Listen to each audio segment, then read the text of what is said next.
The void beyond the viewport was not empty. It was a tapestry of silent accusations, each distant star a potential witness to transgression. Interrogator Kael of the Ordo Hereticus watched the angular bulk of the fortress monastery sentinel's vigil grow from a speck to a grim, ironclad reality. His shuttle, a blunt arrowhead of polished black, was a stain against the gray hull, an unwelcome punctuation mark in the sentence of the Iron Sentinels' solitude. The whispers that had reached his masters were faint, carried on the strained signals of astropaths who later could not recall sending them, embedded in after-action reports from guard regiments whose commanders had died conveniently soon after filing them. They spoke not of rampant mutation or demonic pacts, but of a colder deviation, a subtle bending of doctrine, a pattern of strategic choices that seemed just a degree out of alignment with the sacred Martian canticles of war. The docking clamps engaged with a finality that echoed through the skeletal frame of the shuttle. The atmosphere that flooded the airlock was cold, recycled for centuries, smelling of ozone, sacred oils, and something else, a metallic tang like blood on ice. The honor guard that greeted him was a study in immobile hostility. 5 Iron Sentinels stood like statues wrought from gunmetal and old scars, their slate-gray ceramite devoid of the gaudy heraldry common to less austere chapters. Their helms were impassive skulls of plasteel, eye lenses glowing a dull, unwavering red.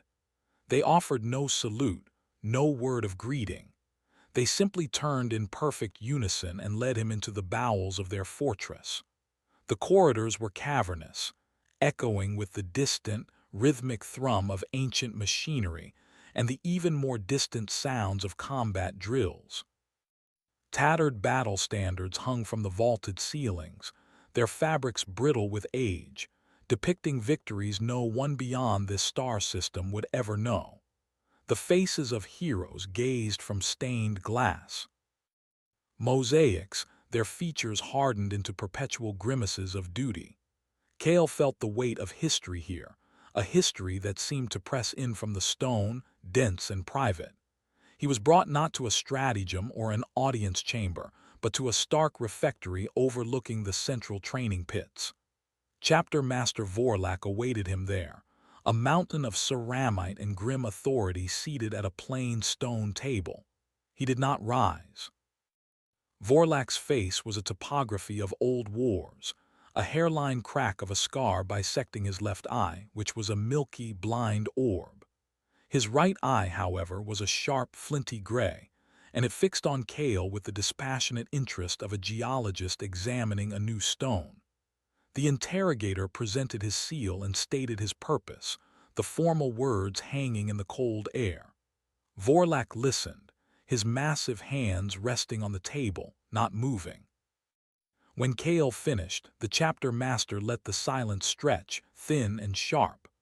"Rumors," Vorlak said, his voice a low grind of stone on stone, echoes in the void from men who see shadows where there is only the absence of light. The Iron Sentinels fight, we die, we hold the line, our record is in the ashes of the enemies we have rendered to dust. There is no deviance here, interrogator, only duty performed in the grim silence it demands. Kael pressed, citing specific engagements, anomalous fleet movements. Vorlak dismissed each with a curt, tactical explanation that was just plausible enough to be infuriating. The conversation was a duel with blunted swords. Throughout, Kael's trained senses catalogued absences, the lack of any chaplains in the vicinity, the subdued, almost wary bearing of the few battle brothers glimpsed in the halls, and most notably, the missing presence of the ancient reclusiarch, a venerable figure mentioned in even the chapter's sparse official records. When Kael inquired after him, Vorlak's single good eye did not flicker, but the pause before his answer was a fraction too long. "The reclusiarch seeks solitude and meditation upon our recent losses. He is not to be disturbed." It was then that Kael felt it, a sensation like a drop of ice water tracing a path down his spine. It was the feeling of being observed not by the brooding chapter master before him, nor by the silent sentinels at the door, but by something else. A presence that dwelled in the spaces between the stone blocks, in the quiet hum of the lumen globes, in the very air itself. It was a watchful, patient, utterly cold attention that seemed to absorb his every word, his every micro-expression. It was the silence of the tribunal that had already been convened, its verdict perhaps already written, waiting only for him to finish reading the charges. He left the refectory with Vorlak's flat dismissal ringing in his ears, the cold courtesy a thinner veil than the chapter master supposed. The fortress monastery stretched around him, a maze of iron and stone, but Kael knew with chilling certainty that its true architecture was one of secrets, and at its heart, something watched and waited. The archives of the Iron Sentinels were not a library but a crypt for data, a silent, windowless vault deep within the monastery's bedrock. Kael had secured access through a blend of unassailable authority and implied threat, the writ of the Ordo Hereticus, a key that turned even the most reluctant of locks. The space was dominated by the low, monolithic forms of data stacks, their surfaces etched with protective hexagrammic wards that glowed with a faint, sickly green light. The air was stale, ionized by the hum of active cogitators, and colder than the void outside. It was a place where information went to be interred, not studied. Kael began his work alone, the only sounds the whisper of his own breath and the occasional click-whir of a servitor's skull as it retrieved a specified data slate. He started with the chapter's official campaign logs from the past standard decade, crystalline plates that held the sanitized, ritualized prose of after-action reports. The Iron Sentinels had been relentlessly active, a fire brigade for a dozen simmering war zones across the sector. They had broken a wagag on the plains of Vorles, purged a Genestealer cult from the hive spires of Thaumatica, and blunted a Black Legion spearhead at the Cerberus Gate. Each victory was recorded with stark, unemotional efficiency. Yet, as Kael cross-referenced deployment dates and transit corridors with astrocartographical charts, a pattern emerged, subtle as a hairline crack in marble. During every major deployment without fail, a specific and complex stellar alignment had occurred in the local celestial sphere.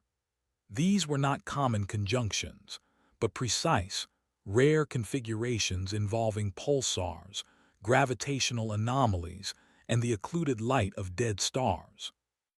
According to the charts, these alignments had no bearing on warp travel or navigational calculations. They were astrological ephemera, the kind of data dismissed by the Mechanicus as mystical noise. But here, in the meticulous records of a profoundly pragmatic chapter, their consistent coincidence with combat operations was statistically impossible. It was a silent, celestial drumbeat to which the Iron Sentinels marched, a rhythm absent from any approved Imperial doctrine. Seeking a technical perspective, Kael requested an audience with the senior tech priest attached to the chapter fleet. Magos Daedalus was a nervous creature, more man than machine, his few augmetics twitching with a subtle, anxious tremor. He met Kael in a cluttered subchapel off the main engineering decks, surrounded by the scent of hot oil and sanctified incense. The interrogator inquired about fleet maintenance logs and warp translation harmonics, before subtly steering the conversation towards the chapter's psychic core. At the mention of the librarians, Daedalus's organic eye dilated. His mechadendrites coiled tightly against his back. He confirmed the librarians were active, but their duties had become increasingly isolated. They no longer performed public blessings on weaponry or led battle meditations accessible to the tech priests. Instead, they had sequestered themselves in the Sentinel's vigil's deepest sanctums, conducting prolonged, shielded rituals. Daelus's auspex had once, briefly, pierced the interference around their chamber. He described the psychic signature not as the focused beam of battle psyker, but as a wide, broadcasted pulse, a desperate and repetitive signal hurled into the immaterium with exhausting, ritualistic intensity. He had filed no report. Some knowledge, the Magos implied with a shudder of servos, compromised the knower. Returning to the archives, Kael found a minor crisis in progress. A data retrieval servitor, a pitiful thing of pale flesh and polished brass, had suffered a catastrophic seizure. It had convulsed, striking its cranial unit against the corner of a data stack with enough force to crack the stone facade. As a pair of chapter serfs moved to deactivate and remove the twitching unit, Kael's eye caught a glint from within the revealed cavity. The impact had dislodged a small, non-standard data cache, a smooth obsidian oblong sealed with a wax that bore no Imperial seal. It was hidden, not archived. Using tools from his own kit, Kael bypassed the crude physical lock. The cache contained a single, corrupted data sliver. When he slotted it into a secured, isolated reader, the screen did not fill with text or pick captures. It resolved into a jagged, screaming waveform of pure audio. He donned his headphones, and the sound that filled his skull was a tapestry of horror. It was astropathic resonance, raw and unprocessed, a dozen voices, human maybe, captured at the moment of psychic death. They were not words, but experiences.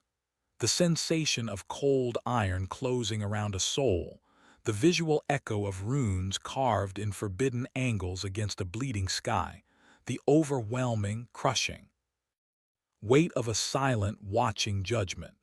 Beneath the screams, almost subliminal, was a rhythmic, chanting pulse that mirrored the exact frequency of the stellar alignments from the charts. The final fragment was the clearest, a psychic imprint so strong it momentarily clouded Kael's vision with an afterimage. The sight, from a viewing port, of an unmarked black frigate sliding into real space against a backdrop of dying stars, its silhouette a perfect, absolute negation of light. Then, silence. The data sliver dissolved into ash. Kael sat back in the cold archive, the psychic echoes still ringing in the quiet of his mind. The shadows in the stone were not mere absence of light. They were a substance, a record, and they were beginning to scream. The silence in the archive after the data sliver's dissolution was absolute, a void more profound than the hum of machinery it replaced. Kael removed the headphones, his fingers steady despite the psychic frost lingering in his synapses. The screaming waveform was gone, but its imprint was seared into his memory. The cold iron, the bleeding sky, the silent judgment, and that final, chilling silhouette. He stared at the fine ash on the reader's tray. This was no random malfunction or fragment of battle static. This was a message, or more accurately, a warning, deliberately hidden and catastrophically corrupted. Its very existence confirmed the whispers that had drawn him here, transforming them from suspicion into evidence. But evidence of what? Heresy. The psychic scream spoke of agony and dread, but not of chaos. The imagery lacked the visceral, corrupting aesthetics of the ruinous powers. This was something else, a transgression operating on a different axis. His next steps were methodical, a ritual of deduction to quiet the echo of the screams. He isolated the clearest elements from the psychic resonance. The sensation of cold iron, the visual of angular, forbidden runes, and the overwhelming theme of judgment. Cross-referencing these with the chapter's campaign logs required a shift in perspective. He stopped looking for deviations in battle doctrine and began searching for anomalies in outcomes, for victories that felt too clean, too strategically convenient amidst the documented carnage. The pivotal engagement emerged from the data like a raised scar. The Battle of Forge World Hephaestus Minoris, 9 standard months prior. The official record was a masterpiece of obfuscation. It detailed a brutal, grinding conflict where the Iron Sentinels, alongside elements of the Astra Militarum, had stalled a major tendril of Hive Fleet Leviathan. The victory was attributed to the chapter's decisive assault on the Hive Fleet's synaptic nodes, a costly but glorious sacrifice. Yet, buried in supplemental logistical reports from the Mechanicus, reports not meant for Space Marine eyes, Kael found the dissonance. The Hive Fleet's approach vector had been inexplicably altered at a critical moment, diverting its main swarm away from the Forge world's primary plasma generatoria. The Imperial analysts attributed it to a rare instinctual shift in the Hive mind. The stellar charts told a different story. That diversion had occurred precisely during one of the complex celestial alignments, and Auspex logs from perimeter defense monitors, appended as raw data, contained a fleeting, powerful energy signature of unmistakably Xeno's origin that had flared and then vanished from the war zone. Kael pieced it together with the cold logic of an inquisitor. The Iron Sentinels had not just fought the Tyranids. They had possessed, or had access to, a Xeno's artifact of immense power, one capable of influencing even the Hive mind. The forbidden runes in the psychic scream matched descriptions of ancient Eldari Wraithbone inscriptions. The artifact was Eldari, a psychically resonant device of terrible potency. The official record showed the artifact was destroyed in the battle's climax. The psychic screams, and the logistical data screamed otherwise. It had not been destroyed. It had been relinquished. The final piece of the puzzle came from a seemingly unrelated incident report filed by a patrol ship from the Howling Griffins chapter, operating in a neighboring sector weeks after Hephaestus Minoris. The report, dry and annoyed, detailed an unsanctioned and unexplained microwarp translation by an unidentified vessel near a derelict space hulk. The Griffin's ship had given chase but lost the trail. The description of the unidentified vessel's engine signature, however, was unique. Kael had seen it before, in the maintenance logs Magos Daedalus had provided. It was a modified, high-efficiency pattern used exclusively by the Iron Sentinels, fastest stealth corvettes. The picture that developed in the cold light of the data slates was not one of heresy. It was a portrait of a far graver, more insidious sin. The Iron Sentinels, facing the annihilation of a critical Forge world, had utilized a captured Xeno's artifact to save it. Then, recognizing the impossibility of explaining or safeguarding such a thing, they had not destroyed it as protocol demanded. Instead, they had arranged for it to be intercepted and captured by a rival chapter, the Howling Griffins, framing the encounter as a chance discovery. They had made a sovereign, macro-scale decision for what they perceived as the greater good, preserving the Forge world's output for the Imperium while offloading the dangerous artifact onto another, unwitting, capable bearer. Kael leaned back, the cold of the stone seeping through his robes. His blood ran colder. This was not deviation from Imperial truth. It was a violation of the unbreakable chain of command, a usurpation of strategic judgment reserved for the highest echelons of the Adeptus Terra. The Iron Sentinels had acted as a polity within a polity, weighing consequences and making Faustian bargains for the benefit of the whole. They had embraced the very concept of greater good, a philosophical toxin the Imperium had purged with fire and sword millennia ago, for such thinking inevitably led to secession, to the belief that one knew better than the immortal Emperor's design. The artifact itself was almost incidental. The true contagion was the precedent, the demonstration that a Space Marine chapter could, and would, make such a calculation. The silence in the archive was no longer empty. It was thick with the weight of this understanding. The shadows in the stone had finally given up their secret, and it was far more terrifying than demons or mutation. It was the quiet, rational, and utterly damning sound of a chapter thinking for itself. The confrontation took place in the same stark refectory, but the atmosphere had curdled. The cold courtesy was gone, stripped away by the evidence Kael carried not on data slates, but in the grim certainty of his bearing. He stood before the seated chapter master, the vast training pits below echoing.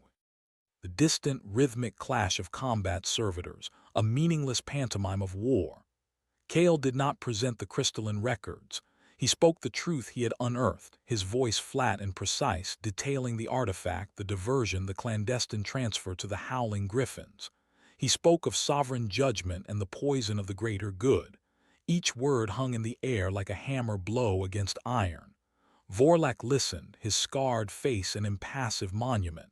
He did not interrupt. He did not flinch. When Kael finished, the silence that followed was not one of shock or denial, but of profound, weary recognition. The chapter master's single good eye regarded the interrogator not as an accuser, but as a functionary performing a preordained duty. He slowly rose to his full, formidable height, the joints of his armor whispering like settling stone.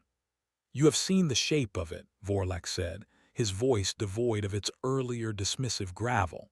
It was calm, almost pedagogical. Calculus.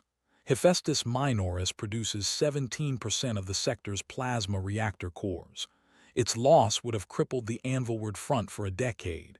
The artifact was a key.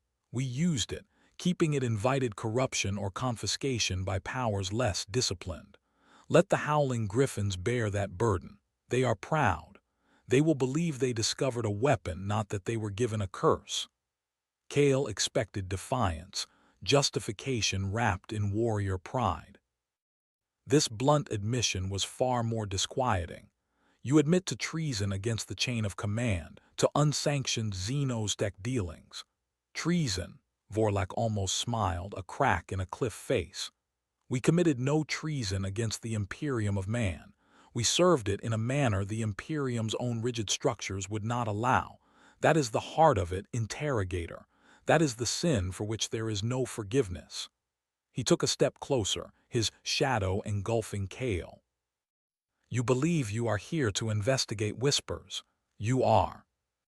Not you are here to enact a law that has no name in any codex, that is inscribed in no datatum on Terra. It is the law of unwritten loyalty. It is not a statute but a principle, an immune response of the imperial organism. Kael felt the ice water sensation return, that unseen watching presence now focused, palpable. Explain. The Imperium can tolerate failure. It can tolerate brutality, even incompetence. It cannot tolerate a subordinate institution that demonstrates the capacity for sovereign, macro-scale judgment outside the Adeptus Terra's design pathways. To do so is to demonstrate you are not a limb of the body, but a brain unto yourself. And a body cannot tolerate a second brain. It is a threat not through action, but through precedent. The moment we weighed the Forge world against the law, the moment we chose and acted upon that choice, we ceased to be a chapter and became a polity, a rival. However benign our intent, we proved we could think like a rival. Vorlak gestured to the monastery around them.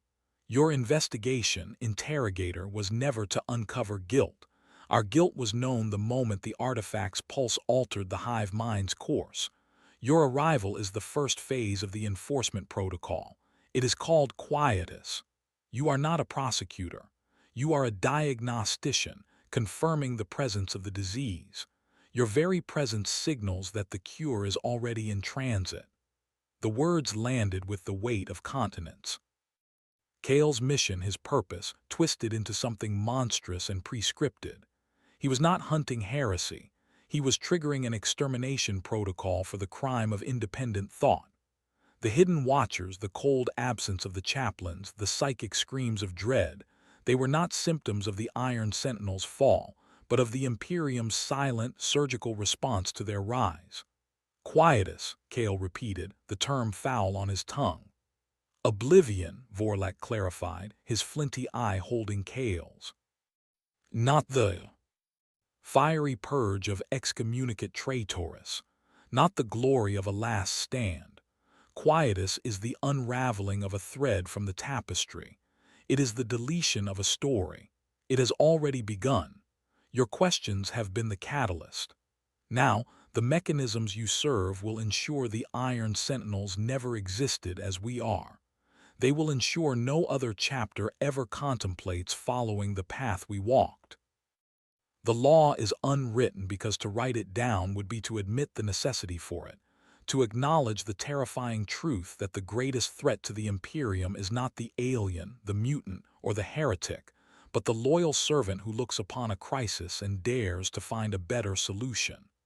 The chapter master turned his back, looking out over his fortress, his legacy, already condemned.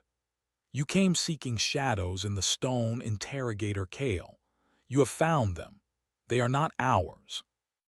They are the shadows of the architects, the silent masons who built this Imperium, and who will now, quietly, brick us up. Alive within it, the evidence you hold is not your weapon. It is our death warrant, and you are merely the courier who delivered it, believing yourself the judge. It began as a flaw in the void, a subtle corruption of the starfield on the edge of the system's Manville point. One moment, the tapestry of distant suns and the faint, swirling nebula gas hung in perfect, silent clarity. The next, a patch of that reality seemed to curdle, the light from the stars behind it stretching into sickly smears before snapping into a new, impossible configuration. There was no roar of translated matter, no violent burst of plasma. The black frigate simply was, as if it had always been present and the universe had only just acknowledged the fact. It was a blade of obsidian, long and lean, its lines devoid of ornamentation, gun ports, or launch bays. It bore no insignia, no hull number, no name. It was a silhouette cut from the fabric of night, a perfect, absolute negation. It did not broadcast a hailing signal. It did not respond to the frantic, escalating queries from the Sentinel's Vigil's auger arrays. It simply began to move, gliding on silent, cold thrusters on a direct course for the fortress monastery, a sliver of finality aimed at the heart of the Iron Sentinels. Aboard that vessel, the atmosphere was one of sterile silence. The corridors were narrow and dark, lit by the faint, ghostly blue glow of inactive lumen strips. There was no crew, no servitors, only the low hum of impossibly advanced machinery performing its functions with autonomous precision. Kael had been retrieved from his quarters by a pair of silent, faceless servo skulls, their eye lenses glowing the same cold blue. They had led him through the monastery's now ominously quiet halls, where the few space marines he passed looked through him with hollow eyes, already feeling the tightening noose, and onto a waiting, unmarked shuttle that had docked with a seamless, magnetic kiss. Now he stood in a spherical chamber at the frigate's core, a room whose walls were a continuous, seamless display of data streams, stellar cartography, and the pulsing biosigns of every soul aboard the Sentinel's Vigil. The air was chill and smelled of ozone and static. The executors awaited him. There were three, seated on simple, backless stools arranged in a shallow arc. They were clad in identical, form-fitting suits of matte gray fabric, their faces obscured by smooth, featureless masks of polished, bone-colored ceramic. No insignia marked them, but Kael knew. The utter stillness, the economy of movement, the aura of detached, analytical lethality.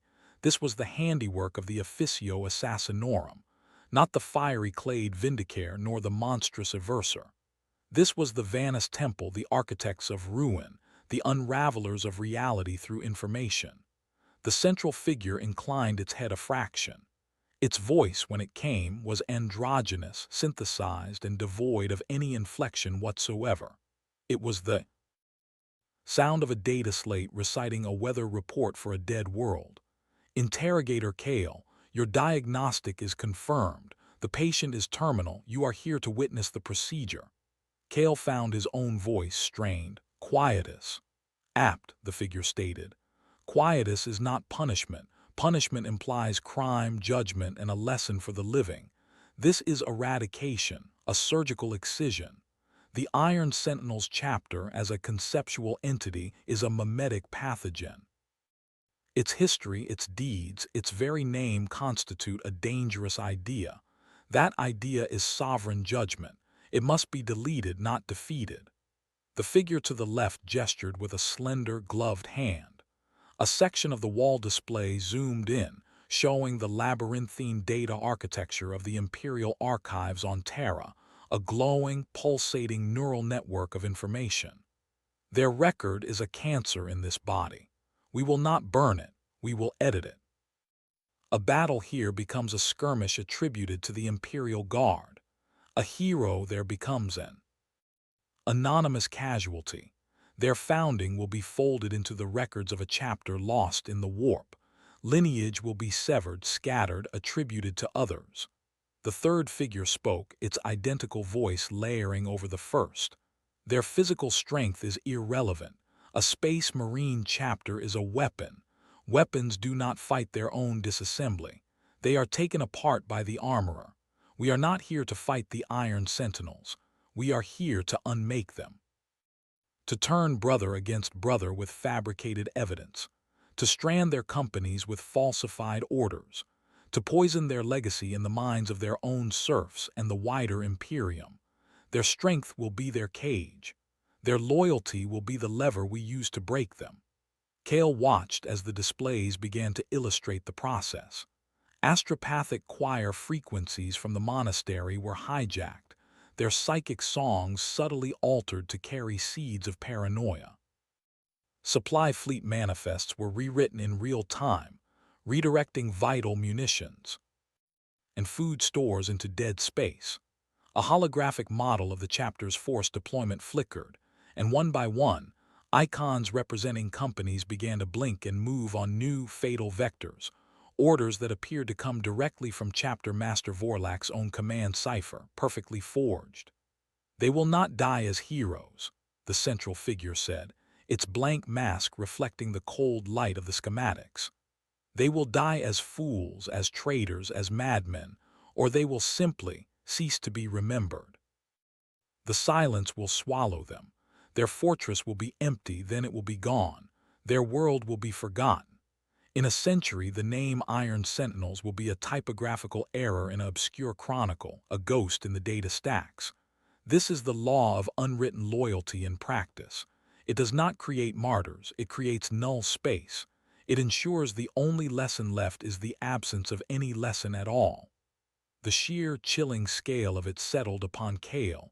This was not war, it was taxonomy.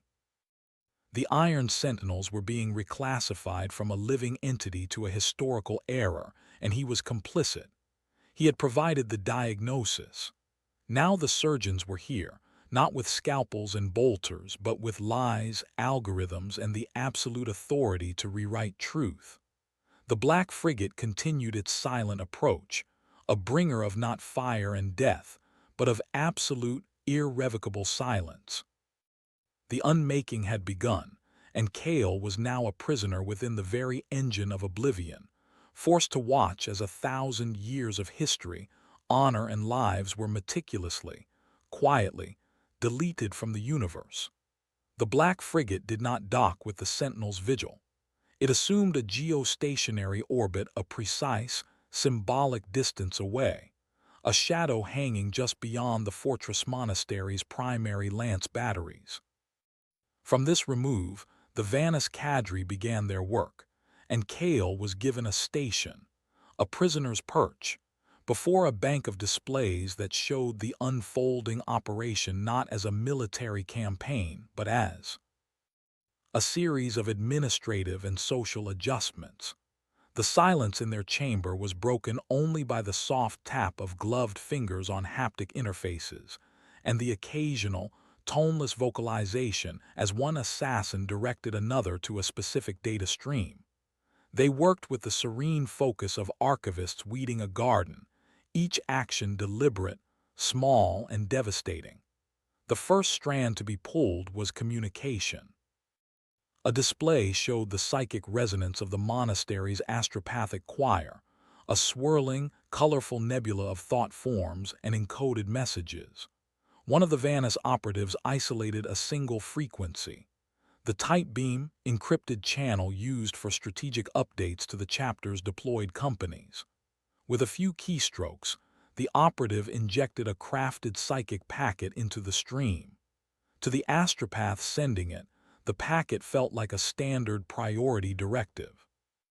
To the librarians on the receiving end, it would bear the absolute psychic imprimatur of Chapter Master Vorlak. The order was for the third company, operating on the fringes of the Garin Nebula, to immediately abandon their patrol and execute a high-speed raid on a reported traitor warlord's base deep within the nebula's electromagnetic storms. The intelligence, Kael saw on another screen, was a complete fabrication. The coordinates led to a gravitationally unstable region dense with crystalline debris and lethal radiation.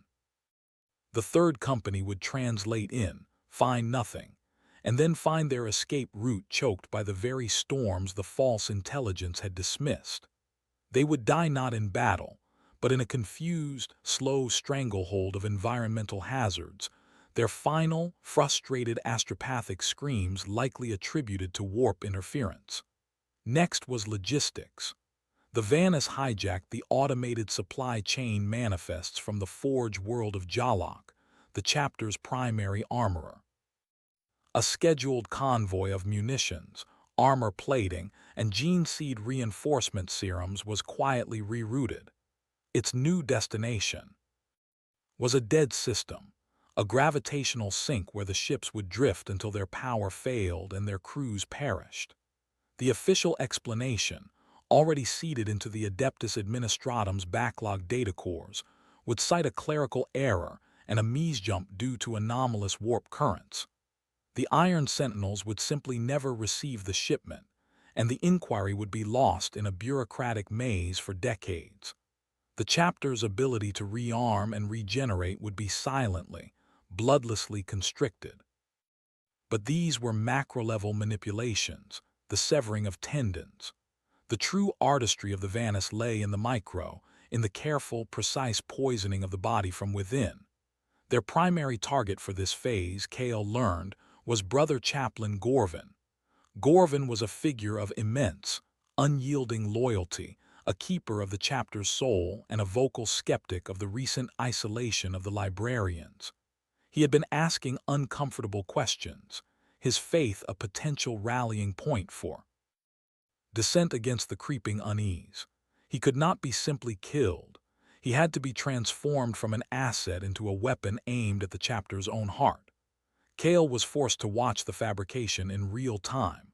The operatives accessed the chapter's battle log servers, pulling data from the engagement at Hephaestus Minoris.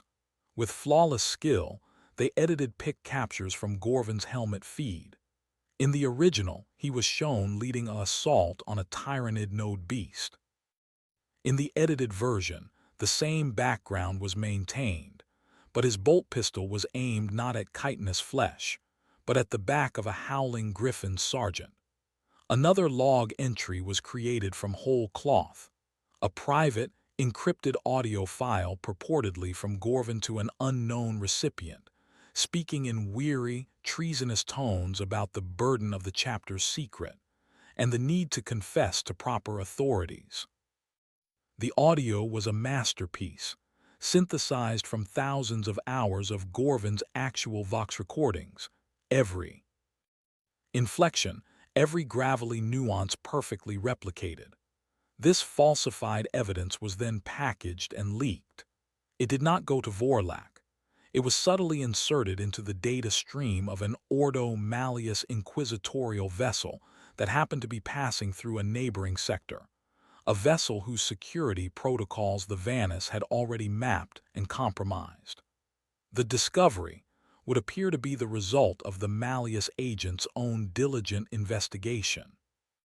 Kael watched as the falsified packet was received, flagged, and analyzed by the distant vessel's cogitators.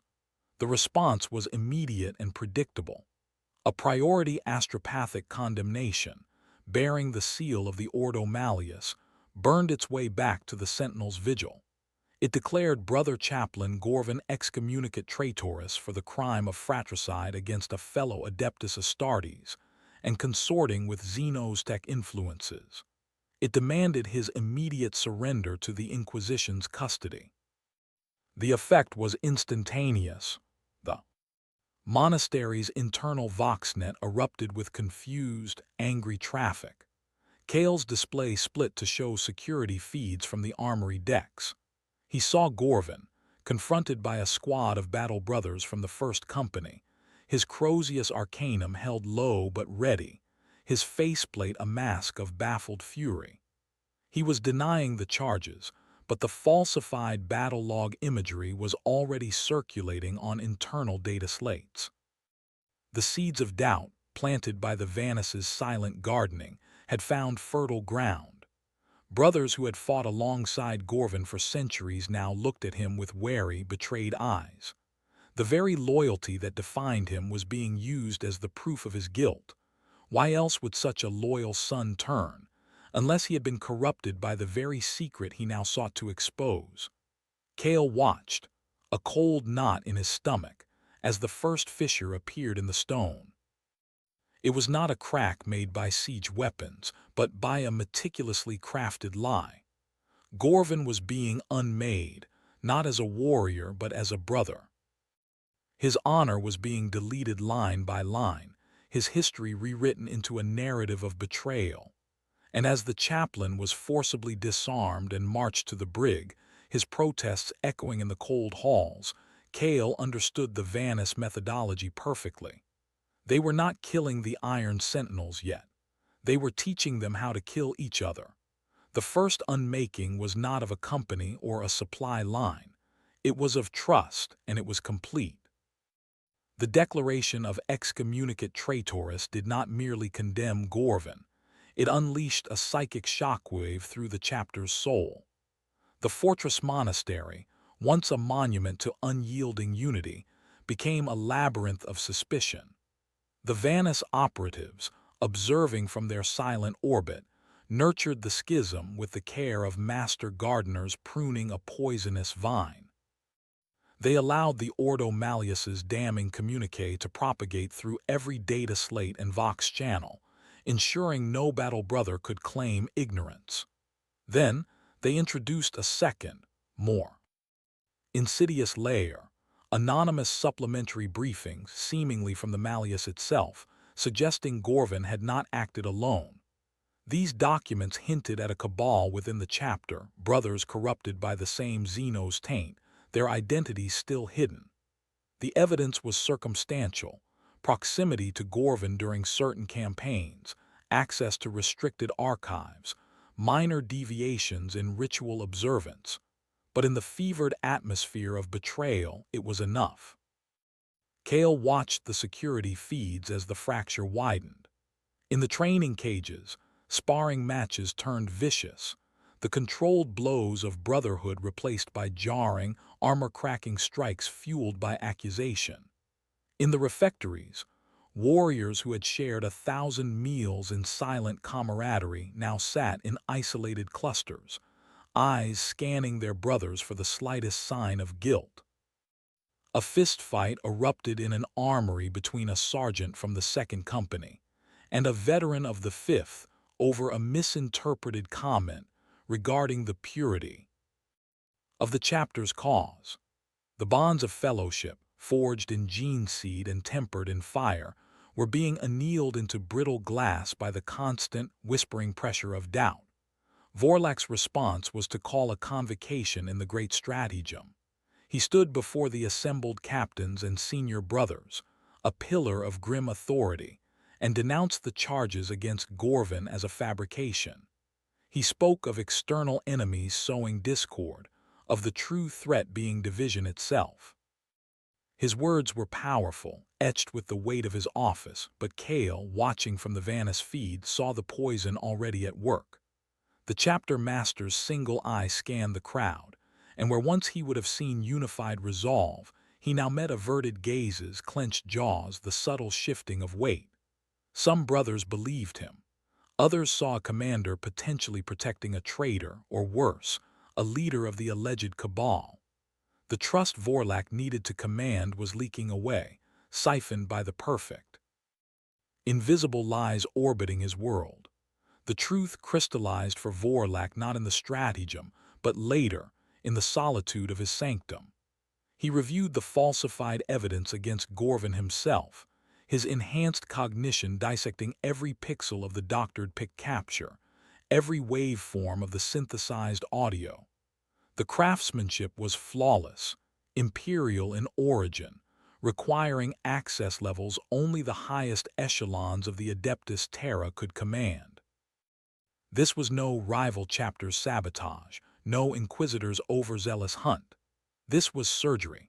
As he pieced together the other strands, the lost supply convoy, the doomed Third Company, the eerie silence from Terra regarding his own frantic queries, the full, horrific shape of Quietus locked into place. The law of unwritten loyalty was not merely being enforced, it was being demonstrated. They did not fear the Iron Sentinels, bolters, or their warships. They did not even truly fear the Xenos artifact, now some other chapter's problem. They feared the precedent. The chapter had functioned, however briefly, as a sovereign entity. It had assessed, decided, and acted upon a calculus of greater imperial good outside the prescribed channels. In doing so, it had proven itself capable of becoming something other than a blunt instrument, and the Imperium could not tolerate instruments that might choose their own targets. The crime was not betrayal. The crime was existence as a unified body that had dared to think for the Imperium. Their very cohesion, their shared history and purpose, was the malignancy that had to be excised. The Vannis were not here to punish treason. They were here to dissolve a molecule, to break the bonds between brothers until nothing remained but scattered, harmless atoms of confusion and shame. A new alert chimed softly on the Vannis display. Kael's gaze shifted to a feed from the monastery's outer defensive grid. A small, unmarked shuttle was requesting landing clearance, its codes identifying it as an Ordo Malleus. Prisoner transport. The deceived Inquisitor had come to collect his prize. Vorlak faced an impossible choice: surrender Gorvin and legitimize the lie, accelerating the chapter's internal collapse, or refuse and declare open rebellion, justifying the quietus in the eyes of any watching remnants of the Imperium. He chose a third path, one of grim theater. He allowed the shuttle to dock and the Malleus interrogators, a stern man and his retinue of storm troopers, to enter. He presented Gorvin in chains, but before the transfer could be completed, Vorlak publicly demanded the right of trial by combat for his chaplain, a last vestige of chapter privilege. It was a delaying tactic, a spark of defiance thrown into the tinderbox. The Vannis Central operative observed this, its masked face tilting. A gloved hand danced across a console. The spark is sufficient. Initiate contingency theta. In the vaults below the stratagem, where the chapter's sacred battle standard for the Fifth Company was kept, a small, dormant charge, planted centuries prior by long-dead agents during the monastery's construction, activated. It emitted a short-range, powerful data burst containing what appeared to be a fragment of Gorvin's treasonous communications, specifically naming the Fifth Company's captain as a co-conspirator. The signal was detected by the Malleus interrogator's own auspex. He immediately turned his storm troopers not on Gorvin, but on the stunned Fifth Captain. Chaos erupted. Brothers of the Fifth, seeing their captain accused, moved to protect him. Brothers from other companies, believing the Malleus evidence, moved to intercept. The hall exploded into a storm of shouting, shoving, and the sickening crack of ceramite on ceramite. Bolters were raised, not aimed, but held as threats. The Malleus storm troopers formed a perimeter, weapons live. In the center, Vorlak stood, his roar for order lost in the din. He saw it then, in the fractured reflection of his brothers, helmet lenses. The unmaking was complete. The Iron Sentinels were no longer a chapter. They were a collection of armed, terrified men, turning on each other over ghosts and lies. The precedent of unity had been shattered. The law of unwritten loyalty had claimed its first, fundamental victory. The body was now attacking its own limbs, and the surgeons in the Black Frigate had not yet fired a single shot. The physical unraveling was a mere prelude. The Vannis, having successfully seeded the chapter with the virus of self-destruction, now turned their instruments toward a more profound target, identity itself. A Space Marine chapter is not merely a military formation. It is a story, a myth inscribed in data, stone, and soul. The Iron Sentinels were to be rendered not just dead, but unwritten. Their work shifted from the local theater of the Fortress Monastery to the galactic scale of Imperial memory. Kael watched, a captive spectator in the silent chamber, as the operatives accessed streams of data so foundational they were meant to be immutable. They worked on the archives of Holy Terra itself, not through brute force hacking, but by exploiting the labyrinthine, forgotten protocols and bureaucratic backdoors woven into the administratum's ossified systems over 10,000 years. They were not invaders. They were editors, working with the authority of ghosts in the machine. On one screen, Kael witnessed the methodical corruption of the Liber Historica, a segment of the great data tombs beneath the Imperial Palace where the lineages of all loyal chapters were kept. The Iron Sentinels' entry, their founding during the Third Founding, their progenitor chapter, purportedly the Iron Hands, their first chapter master, their notable battles, did not vanish in a blaze of deletion. Instead, it bled away. Details were transferred to other, similar chapters. The victory at Garen's Fall was reassigned to the Silver Skulls. The martyrdom of Captain Ferris during the siege of Hive Tempestora was attributed to an unnamed Imperial Fist sergeant. Their founding date was subtly altered, then flagged as a probable clerical duplication of the much later founding of the Brazen Claws. Line by line, citation by citation, the chapter's historical footprint was dispersed, its coherence dissolved into the background noise of Imperial record-keeping. Within the hour, to any remote scholar accessing the archives, the Iron Sentinels would appear as a minor, poorly documented and likely apocryphal entry, a ghost chapter of dubious authenticity. But history lives in more than data slates. It lives in faith. Kael was permitted under silent escort to return to the monastery's lower decks, to witness the social dimension of the unmaking.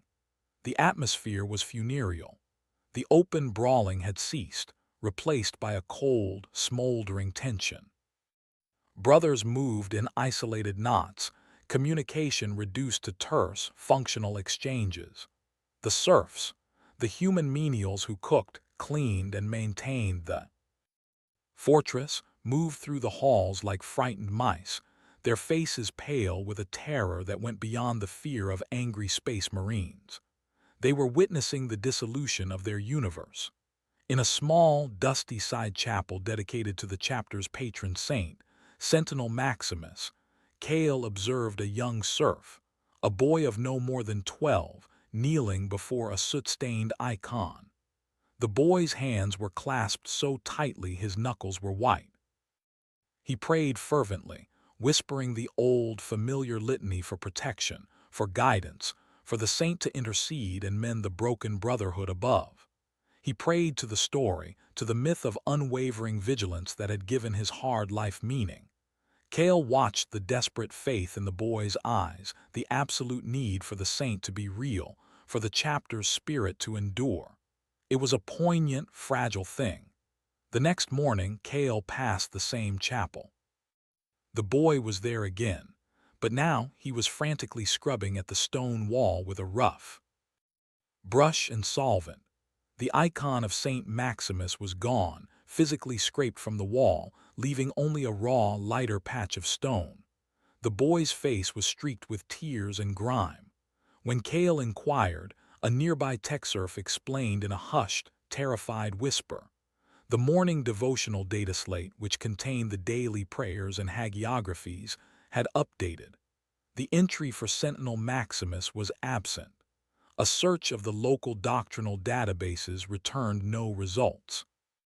Inquiry to the off-world ecclesiastical liaison received an automated response stating, "No canonized saint or blessed of that designation is recorded in the specified sector. Please check your references." The saint, a figure venerated for 3 centuries, a cornerstone of the chapter's spiritual identity, had ceased to exist in any verifiable text. The physical icon, now depicting a heretic or a phantom, had been removed by a panicked chaplain servitor. The metaphysical foundations were crumbling. Kael saw its effects on battle brothers themselves. A space marine's will is iron, but that iron is tempered in the fires of shared belief, in the certainty of their place in a glorious, unbroken chain. Now that certainty was evaporating.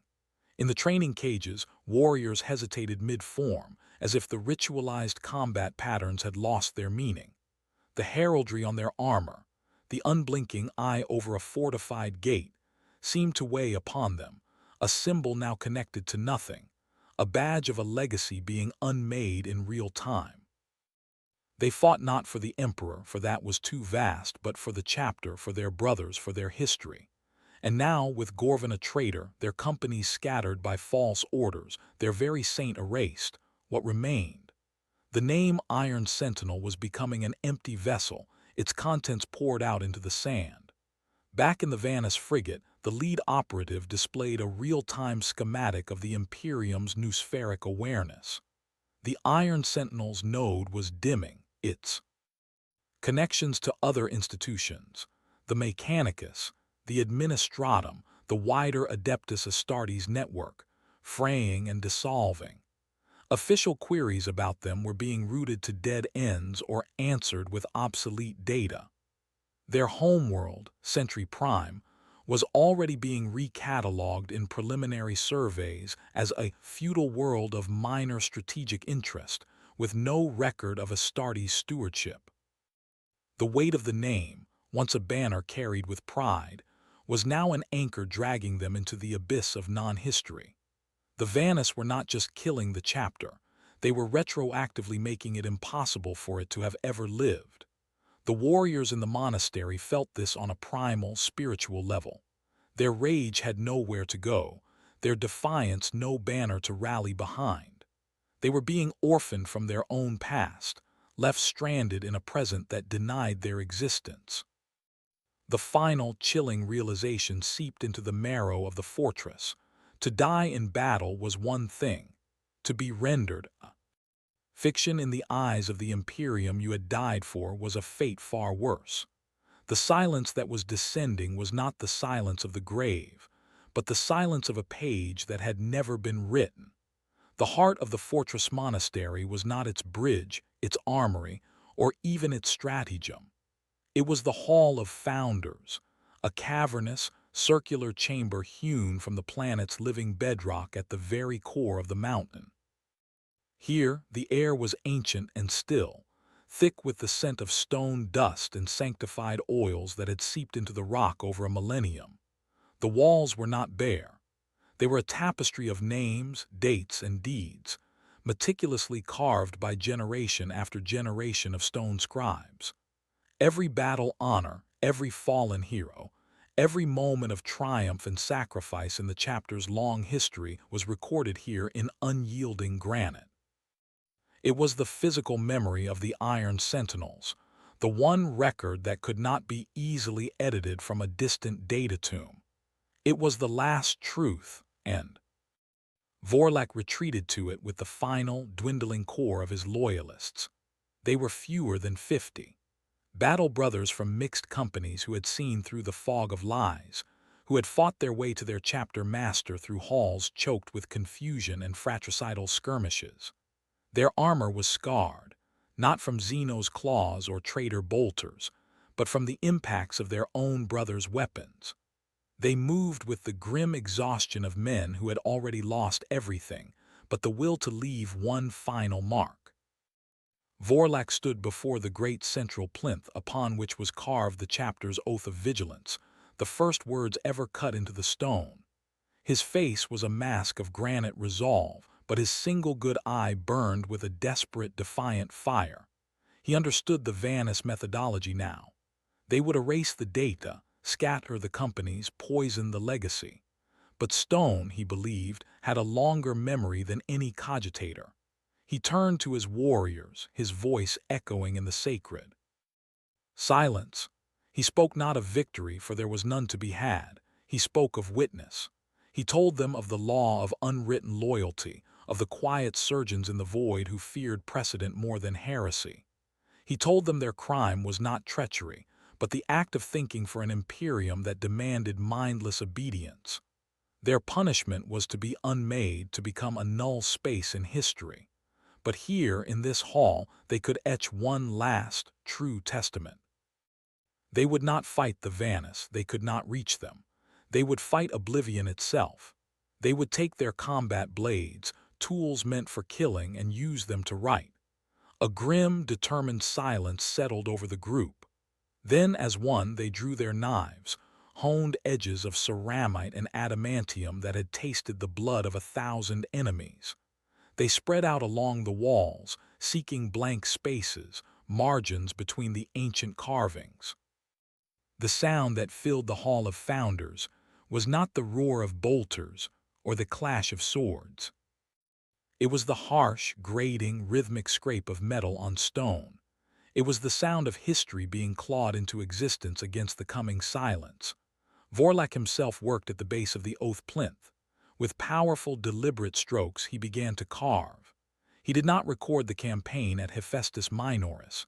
Instead, he carved the principle, the fatal calculus. We weighed a world against a law. We chose the world. For this, we are unmade. Around him, his brothers carved their own truths. A sergeant from the 3rd Company, his company now lost to falsified orders, carved the coordinates of their last known location and the single word, betrayed. An apothecary etched the names of the fallen from a dozen battles, ensuring they would exist here if nowhere else. A young scout, his face pale beneath his helm, painstakingly carved the icon of Saint Maximus, the patron saint who no longer existed in any database, a final act of fidelity to a erased faith. The work was frantic, a race against an unseen clock. The grating of blades was a chorus of defiance. Chips of stone dust filled the air, catching in the dim light of the glow globes like bitter incense. The walls, once an orderly chronicle, became a chaotic, living palimpsest of anguish and truth. They were writing their own epitaph, not as heroes or traitors, but as men who had existed, who had chosen, and who were now being deleted for it. It was the last stand of memory, a desperate attempt to anchor their reality in the physical world before the tide of oblivion washed them clean. High above, in the silent black frigate, the Vanis cadre observed. A display showed the seismic readouts from deep within the monastery's bedrock. The lead operative studied the frantic biological signs from the hall, the energy signatures of powered armor, the acoustic profile of the carving. There was no anger in its posture, no triumph. There was only the serene acknowledgement of a contingency being met. The operative's gloved hand hovered over a single, unmarked rune on its console. The tools of Quietus were not all digital. Some were physical, planted like seeds in an ancient winter, waiting for a specific spring to bloom. The patient seeks to inscribe its own diagnosis, the central figure stated, its synthetic voice flat. A predictable, final spasm of identity. Activate the foundational sanction. The operative pressed the rune. Deep beneath the Hall of Founders, in a substratum of rock thought to be solid for all time, a device stirred. It was not a bomb in any conventional sense. It was a seismic charge, a product of Dark Age geotechnology, buried during the monastery's construction millennia ago by agents whose purpose had been forgotten by everyone but the Vanus Temple. Its purpose was not destruction, but targeted collapse. It emitted a single, ultra-low frequency pulse, a tune that resonated with a specific fault line in the planetary crust directly beneath the hall. In the hall, the first sign was a low, subaudible groan, a vibration that rose through the boots of the Space Marines before it reached their ears. The grating of blades faltered. Vorlak stopped carving, his hand still on the hilt of his knife. He felt it through the stone, a deep planetary sigh of finality. He looked up at the vaulted ceiling, his enhanced senses parsing the sound. It was not the sound of weapons, fire, or assault. It was the sound of the mountain itself being asked to forget. The groan deepened into a rumble. Fine cracks like spiderwebs of lightning raced across the ancient ceiling. Dust and small fragments of stone began to rain down. The ground shuddered, a single violent lurch that threw several battle brothers from their feet. The Vanus were not attacking them. They were revoking the ground upon which they stood. The very foundation of their memory was being withdrawn. Vorlak roared an order, but it was lost in the rising thunder. The walls, the tablets of their last testament, began to shiver. The meticulously carved names of the past and the freshly scratched truths of the present danced before their eyes as the stone trembled. With a sound like the world breaking its spine, the central plinth cracked from base to summit. The oath of vigilance split in two. Then the ceiling began to fall. It did not collapse in a single cataclysm, but in a deliberate, grinding avalanche. Massive blocks of granite, each weighing tons, sheared away from the vault and plunged downward. The first crushed a battle brother mid-carving, his knife still in his hand, his unfinished word lost forever.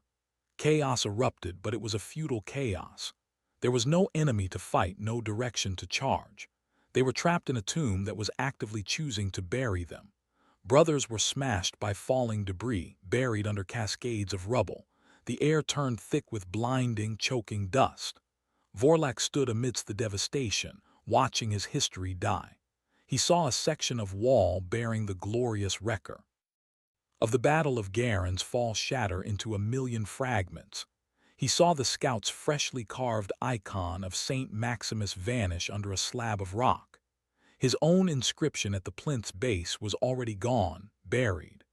The light failed as the glow globes were extinguished by the collapse.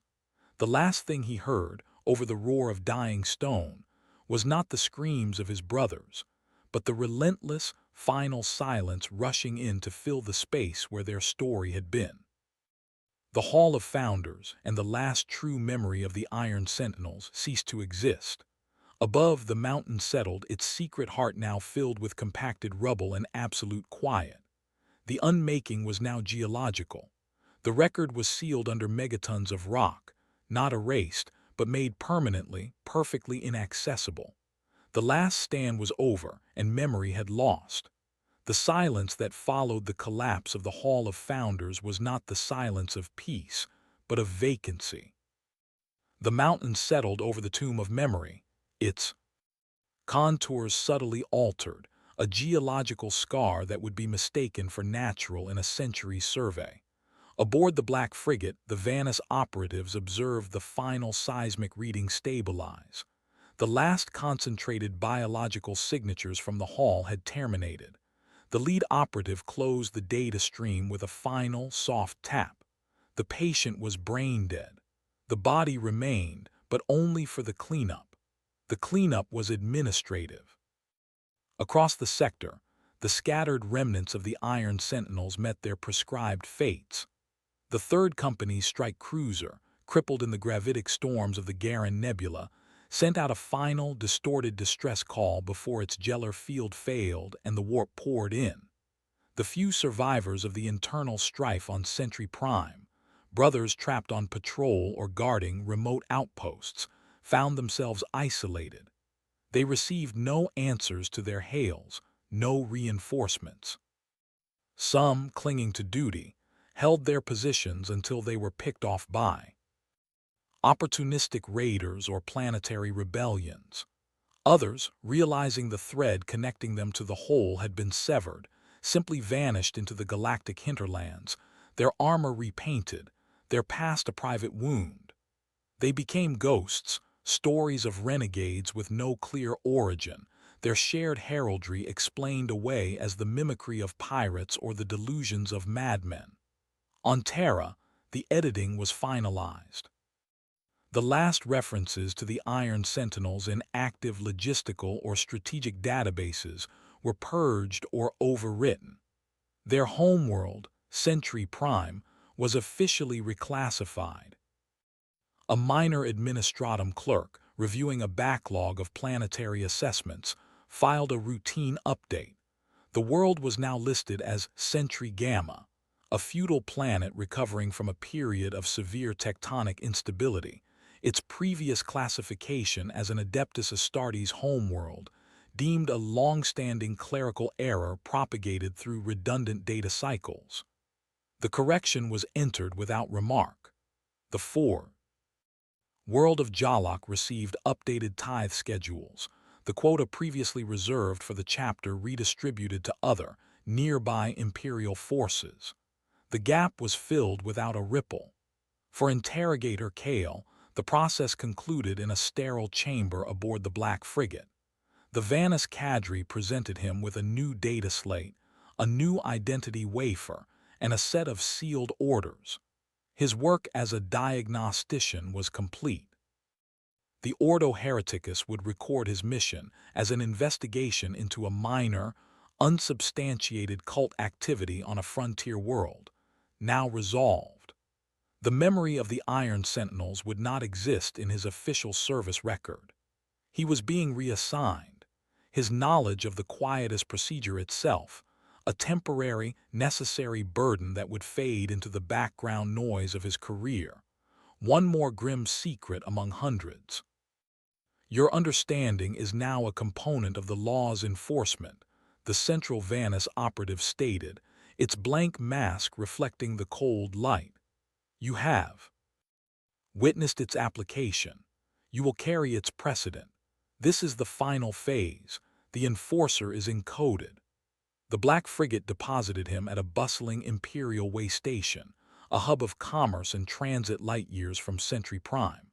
He stepped onto the crowded concourse, the sudden assault of noise, smell, and movement a jarring contrast to the sterile silence of the Vanus vessel and the grim quiet of the dying monastery.